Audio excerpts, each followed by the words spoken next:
Hello. I am super excited to have you here. Excited about the conversation we'll get to have today. Before we start, let me introduce to you the members of my group.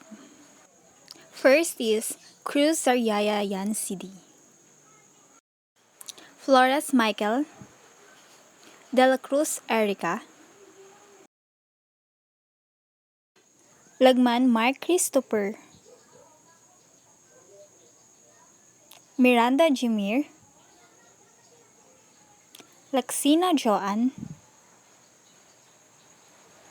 Simbulan Kirby, Tulyao Stephanie Joy, and yours truly, Dotton May Cheney.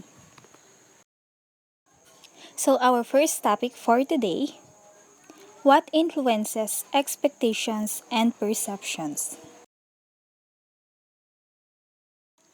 Perception. According to our book, our perception are our own personal impression and interpretation of the service provided, and so customers will perceive each service in their own personal, emotional, and sometimes irrational way. So the explanation here is we have our own perception. Whether the customer take our services in a good way or in a negative way.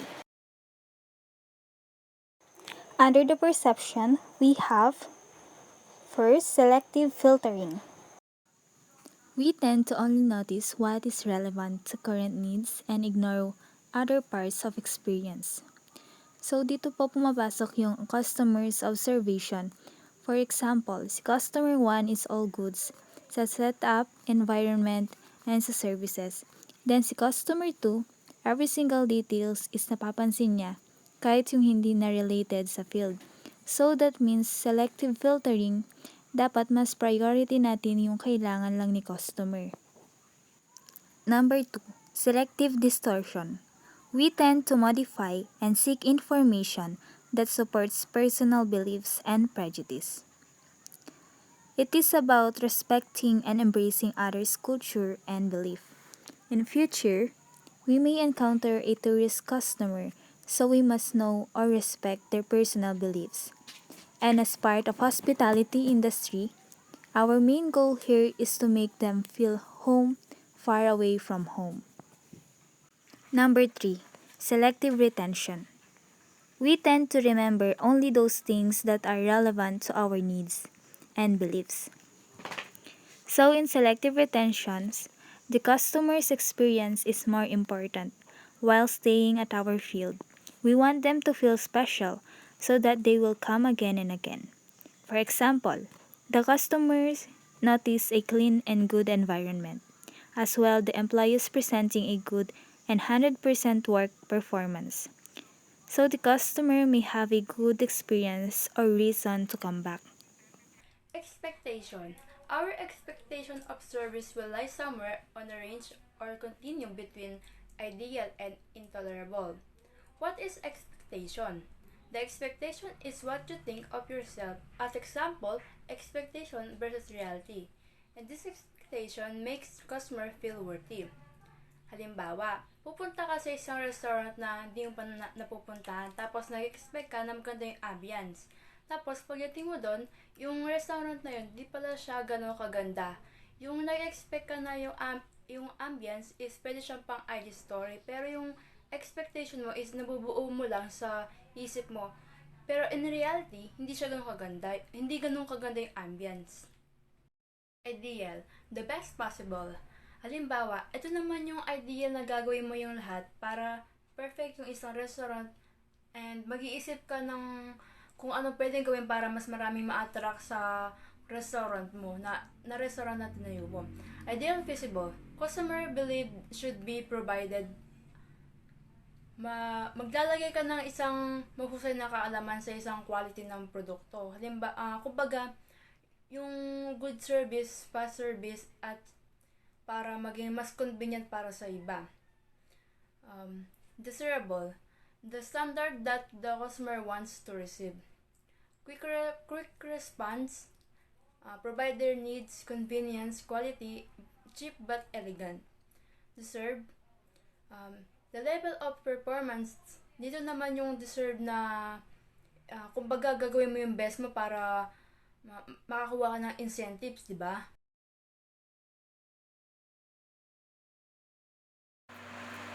The minimum tolerable standards. Those that must be achieved. So here in minimum tolerable, these are the guests or customers' expectation that we must reach or have. On what should we provide in service, what should we offer to them, and what they really need in service.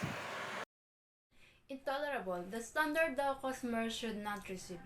Meron isang customer na tinawag ka kasi may mali sa food nila. Ayaw nila sa food niya kasi may mga standard siya. Yung standard na yun is yung food quantity, taste, and food quality. Kumbaga, yung standard niya sa pagkain na in-order niya, kumbaga nag-expect siya na mas maganda yung standard na maibibigay sa kanya.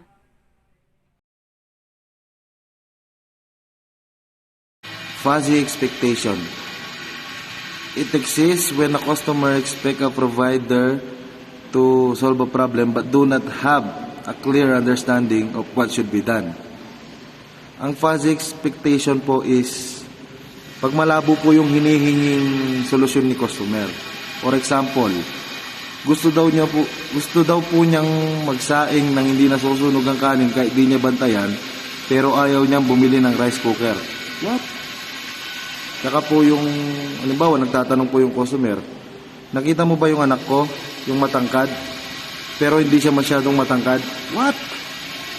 Saka, halimbawa po, ganito, yung nasa taas po, maingay, malabo po tayo magkaintindihan. Kaya maraming salamat po. The higher price is the higher up the continuum towards ideals, see customer expectation. And number 2, alternative service available. Communicate about the other support channel and have an alternative available. And number 3, marketing. Marketing, image branding, and advertising campaign have set expectation. And number 4, word of mouth. The passing of information from person to person using oral communication. And number 5, previous experience. Experience is knowledge or skill on a particular job or activity. And 6, customer mood and attitude. Customer attitude may be defined as a feeling of favorableness or unfavorableness that an individual has towards a subject. And confidence, a feeling or belief that you can do something well or success at some time. Expectations of a service never used because our expectations can be based on what we believe to be likely. We therefore do not need to have experienced a service to have expectations about it.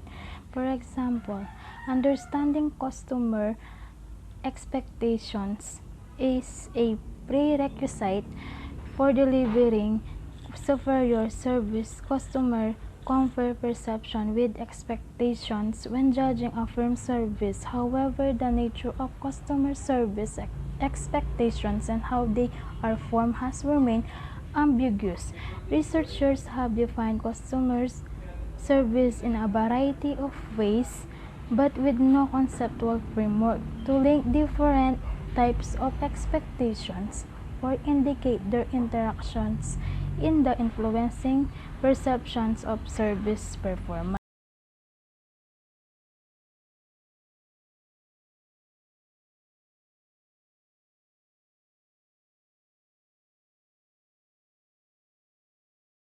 Service quality factors access the physical approachability of the service location, the availability to able in operating from a service location. Aesthetics, the extent to which the components of the service package, appearance, presentation, service environment, facilities are agreeable or pleasing to the customer. Attentiveness and helpfulness, the extent to which the service, particularly contact staff, help to the customer or give the impression of being interested in the customer and show a willingness to serve. Availability, the availability of service, process, facilities, stops, and products to the customer. The guest access to service, personnel, and commodities. Care, the concern, consideration, sympathy, and patience shown to the customer must have been treated with care, respect, appreciation, and understanding. Cleanliness and tidiness. Comfort, the physical comfort of the service environment and facilities. The service atmosphere and facilities physical comfort. The next one is commitment. Commitment at work leads to better productivity. Communication, the availability of service staff to communicate with customer in a way they will understand. Service staff's potential to interact with customer in addition that they recognize. Competency, the skill, expertise, and professionalism with which the service is executed. Skill set, the skill, knowledge, and efficiency wherein the service is performed out. Courtesy, the politeness, respect, and propriety shown by the service usually contact staff in dealing with the customer and their property, customer and their rights. The service mainly interaction employees serve to show politeness, respect, and propriety. Flexibility. These are the service quality factors. First, flexibility. Flexibility is a concept used in a process management, which refers to how an operation responds to outside factors, normally changes to supply or demand. Friendliness, an attitude to make the customer to feel welcome. Kailangan sa isang customer kapag pumasok siya, kailangan iparamdam natin sa kanya yung pagbati natin na makapagpagaan sa kanyang loob. Next, functionality. The serviceability and fitness of purpose of service. Kailangan yung ginagawa mong serbisyo sa isang customer, yun yung kailangan dapat yun yung purpose mo para mas lalong mag-improve ang iyong service. Fourth, integrity.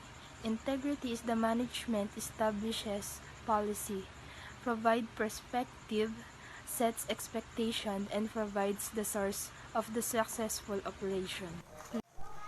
Responsiveness, the speed and timeliness of service delivery.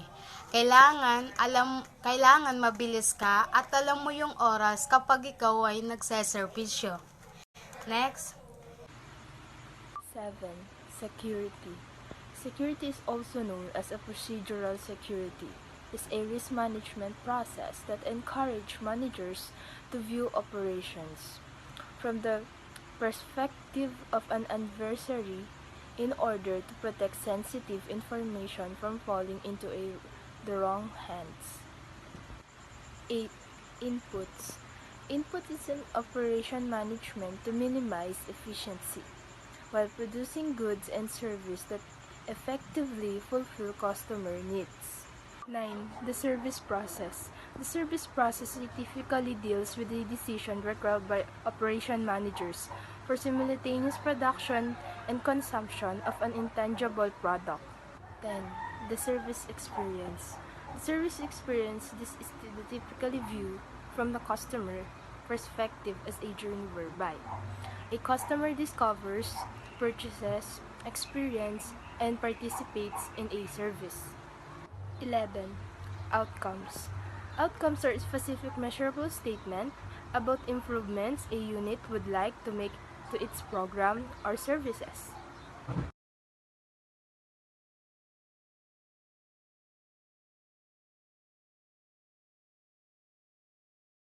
Hygiene factors are those that need to be in place. Hygiene factors are those which are necessarily for people to work, not those that actually motivate people to work harder. Hygiene factors have to be addressed by management to prevent dissatisfaction, but will not by themselves create a well motivated workforce.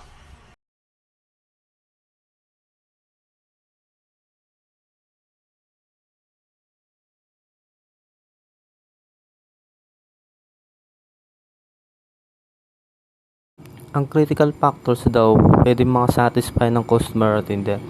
For example, yung bank staff, magaling siya makipag-communicate. Maaaring makuha niya yung loob ng customer at hindi madi-dissatisfy. Pagdating naman sa satisfaction, ang neutral things daw meron siyang impact. May bagay na akala natin na masasatisfy yung customer pero hindi naman.